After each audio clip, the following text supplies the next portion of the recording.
Здравейте, приятели! Ние сме известни с това, че не сме известни, но пък от друга страна не ни слушат главите, което е, може би, приятната част от живота. За много хора това не е окей, но за нас пък е супер. И тръгваме с две неща. Първо се намираме на една прекрасна екопътека, която е от хижа Септември на Витоша и продължава към други хижи, към върха. И ние, понеже обичаме интересните неща, сега се намираме в 9-тия месец. Вече, да, отиваме към 10-ти даже. Защото минахме термина. Защото термина малко го прескочихме преди 4 дни. Но пък сме нахлузили прекрасните ни Five Fingers петопръстни обувчици, боси обувки. И живота си продължава. Той не ни чака. Не ни чака да стане по-лесно за ходене. Ами ни предоставя възможността и ние сме в дилема или да поемем, така да се каже, това, което ни дава живота, или да го отхвърлим и да стоим на 4 стени и да не ни се случва нищо интересно. А пък при нас хич да не все има някакви интересни такива житейски ситуации, които можем да се научим да ги преодоляваме, за да надграждаме в личностното си развитие.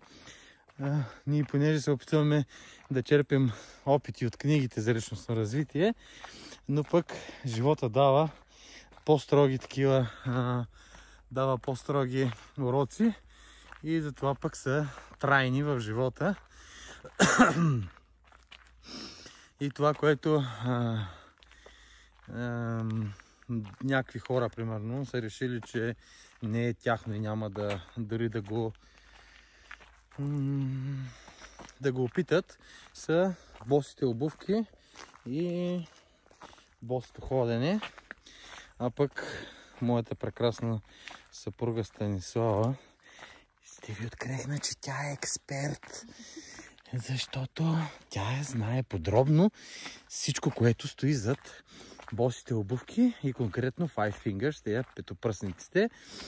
Аз си ги взех, защото съм минат и исках да тръгна с босите обувки, обаче реших вместо поетапно да мина през боси обувки, направо да си взема тези с 5 пръста, които са по принцип следващото ниво, след като човек вече има някакъв натрупан опит и му е приятно да се движи с боси обувки.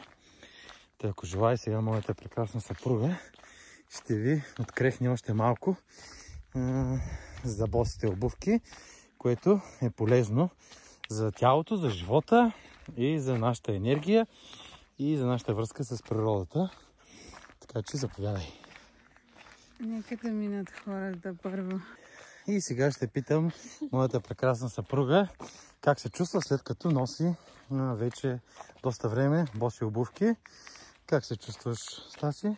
Ами от година и половина.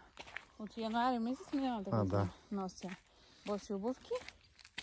И се чувствам много добре. Все едно стъпвам на земята. Имаш по-добра връзка с природата и по-добро сцепление при ходене? Точно така, имам по-добър баланс, по-добре усещам земята, на която стъпвам.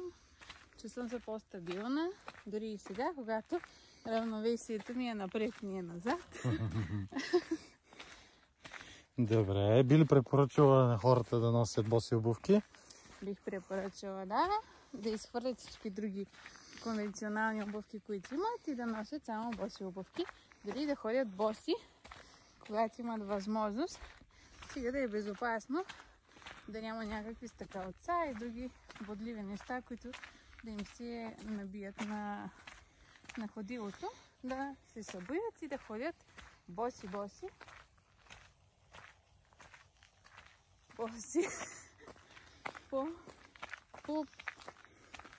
по повърхността на земята, за да могат да се зареждат с земната енергия. Супер, благодаря ти, Стаси. До нови срещи!